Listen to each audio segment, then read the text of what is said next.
दुनिया में सबसे ज़्यादा 100 साल के ऊपर जो लोग हैं ना, एक ब्लू जोन करके बोलते हैं, लाइक जगह ओकिनावा जापान में, राइट, और इटली, सार्डिनिया, सिसिली, ऐसे ऐसे लोगों में एक आप अगर डेटा देखोगे ना, वो सारे लोग स्मोक करते हैं, ड्रिंक करते हैं. आप उससे you can not infer, you can not say कि हाँ स्मोकिंग और ड्रिंकिंग से आपको 100 साल तक, सो विच मीन्स स्मोकिंग और drinking does not affect. That is not the conclusion. Conclusion ये है कि उनका lifestyle, overall diet, overall stress, overall spirituality, सब कुछ इतना अच्छा है कि स्मोकिंग, थोड़ा बहुत स्मोकिंग और ड्रिंकिंग उतना डैमेज नहीं करता. That is the conclusion. ये सारे फैक्टर्स थोड़ा इंप्रूव करेंगे, थोड़ा विल गो डाउन. लाइफ इतना सिंपल नहीं है ना.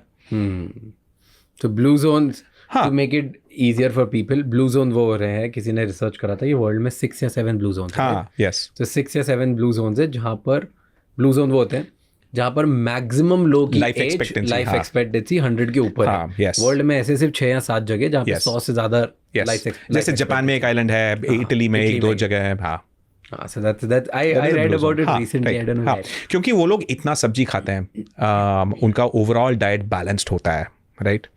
और ये भी इंटरेस्टिंग है, women live longer than man. और जो एक और पैटर्न देखोगे ना ब्लू जोन में, ब्लू जोन में, right. So most number of 100 years old, 3/4 are more than 3/4 are women. Really? हाँ, it's an interesting point. So her civilized advanced society में women live 5 years longer than men. क्यों? Stress कम होता है, dangerous काम कम करते हैं. Stress कम होता है. हाँ, they handle stress better. Okay. And they take less stupid risks. Okay. Are they married? हाँ, that's the interesting thing.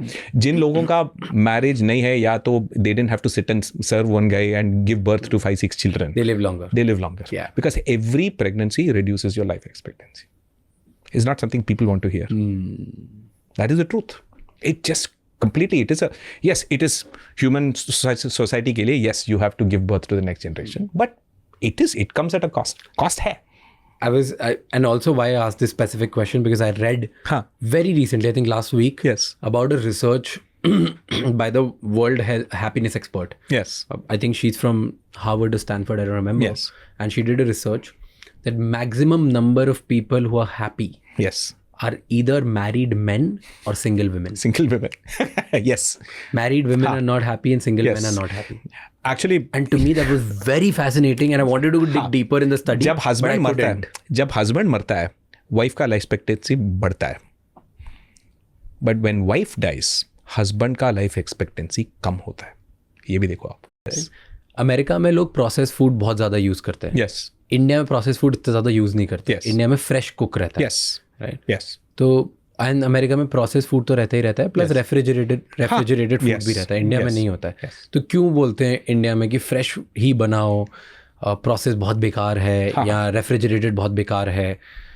ऐसा क्यों है? कोई हेल्थ कंपैरिजन्स हैं क्या? क्योंकि हम लोग अगर फ्रेश फूड खाते हैं या फ्रेशली कुक्ड फूड खाते हैं, इसलिए हम ज़्यादा जीते हैं या हेल्दी रहते हैं या बेटर रहते हैं. Is that better? कोई कुछ साइंटिफिक? ऐसा नहीं है. एक्चुअली प्रोसेस्ड फूड, काफ़ी सारा एविडेंस है कि अगर आपका डाइट में ज़्यादा प्रोसेस्ड फूड रहता है, मतलब refined grains, processed food, high amounts of fat, sodium, वो आपके लिए अच्छा नहीं है.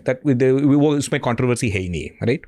वो अच्छा नहीं है. हाँ, वो अच्छा नहीं है, उसमें कोई प्रॉब्लम नहीं. हाँ. And another question is that कि प्रोसेस फूड महंगा होता है. हाँ, राइट. और महंगा, फ्रेश फूड सस्ता होता है. इंडिया में तो यही बोलते हैं कि घर का खाना खाओ वो सस्ता है, बाहर का उठाओगे तो महंगा होगा. फ्री लेबर है ना, वो आप काउंट नहीं करते हो ना. प्रोसेस फूड चीप होता है एक्चुअली. फैक्ट्री में बनता है, economies of scale. If you have घर में फ्री लेबर है, पत्नी है, तो हाँ, सब कुछ चीप है. That sounds so wrong. Come on, if you have to price for it, time का कॉस्ट होता है, राइट. अगर आपको 3 बार फ्रेश, अगर आपको 3 बार फ्रेश खाना चाहिए. Actually there are some Nordic countries, वो अभी एक्चुअली वो जो फ्री लेबर जो वुमेन देते हैं घर में, उसका economic cost calculate they've started, they want to do. Completely unrecognised, right. A lot of male success relies on 2 बच्चे, everything, school, all the tension, all the worry, all of that is wife's problem. No. So that we don't price. उसका price नहीं है, उसका economic cost है. True. So that's the thing. So इसमें actually वो जो process food, fresh food में ये भी एक इंटरेस्टिंग चीज़ है। आप एक्चुअली इंडिया में हम लोग हर समय वेस्ट के साथ कंपेयर करते हैं, आप वो मत करो। आप वो Thailand, Malaysia, Singapore, south east Asia से कंपेयर करो, जो कंट्रीज इंडिया जैसे मतलब 20-30 साल पहले थोड़ा मॉडर्न, दे बिकेम वेल्दी, मतलब इकोनॉमिक ग्रोथ हो गया। हाँ. आप उन कंट्रीज में कुकिंग हैबिट्स, रेफ्रिजरेशन हैबिट्स देखो। उन कंट्रीज में खाना बना के फ्रिज में रखे नेक्स्ट डे खाने का कोई प्रॉब्लम नहीं है। थाई लोग जो रेड करी पेस्ट होता है वो हर समय फ्रेश नहीं करते, वो पेस्ट रहता है, वो आप फ्रिज में रखते हैं और फिर वो आप डाल के बना देते हैं, जल्दी से बना देते हैं। वो प्रेप वाला कल्चर आ जाता है, तब आप बोथ मेन एंड विमेन का कैरियर्स होता है, एजुकेशन होता है, तो कुकिंग का टाइम ऑप्टिमाइज करने के लिए अप्लायंसेज आ जाते हैं। It's a progression. My grandfather ये बोलते थे कि नहीं, मेरे को प्रेशर कुकर राइस नहीं चाहिए, ओपन पॉट में बनाओ, ज़्यादा एफर्ट, ज़्यादा टाइम, ज़्यादा कॉस्ट, ज़्यादा एलपीजी लगता था। और एक ज़माना पहले ये भी कहते थे कि स्टव मत यूज़ करना, वो लकड़ी का वुड फायर से क्या होता है, women नो वेंटिलेशन, वो they will die at the age of 40, right, from all the breathing problems, right. So then उसका नेक्स्ट जनरेशन का फ्रिज नहीं यूज़ करना चाहिए, ऐसे आप फ्रिज में रखते हो फिर ओल्ड खाना दोगे। अब क्या है, एयर फ्रायर, माइक्रोवेव नहीं यूज़ करना। सो हर समय जब टेक्नोलॉजी प्रोडक्टिविटी के लिए, किचन प्रोडक्टिविटी के लिए एक टूल आता है ना, एक जनरेशन ऑफ मेन यही बोलेंगे कि नहीं, this I want fresh, I want this. Generation of men, primarily men, but to be fair I will say patriarchal culture, मतलब mothers in law will also say sometimes, right, they will put their own daughters through this. ऐसे भी नहीं कि I'm not only blaming them, right? But ये system है, मतलब it's not individual, it's a system, it's a culture. हमारे यहाँ ऐसे ही करते हैं, because it's a cultural resistance to cultural change, universal है, इंडिया में भी बस नहीं है, right? To go back to your earlier point, basic misconception ये है कि फ्रिज में आपका न्यूट्रिशन कम होता है। एग्जैक्टली, यही मैं पूछने वाला था। बट ये फ्रेश फूड बेटर नहीं होता रेफ्रिजरेटर से? ऐसा नहीं है, इतना भी। सी, अगर आप इतना रिच हो तो yes, you can afford to eat fresh food, क्योंकि वो टेस्टियर है।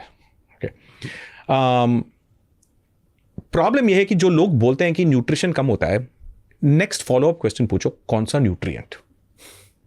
कोई आंसर नहीं होगा।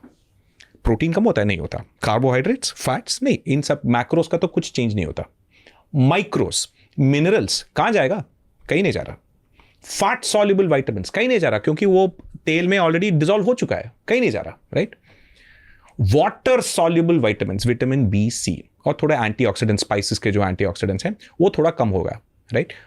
बट जब आप खाना पकाते हो पहले, मैक्सिमम डिस्ट्रक्शन ऑफ न्यूट्रिशन तब होता है। रॉ इंग्रेडिएंट से आप पकाते हो ना, तभी मैक्सिमम डिस्ट्रक्शन होता है माइक्रोन्यूट्रिएंट्स का।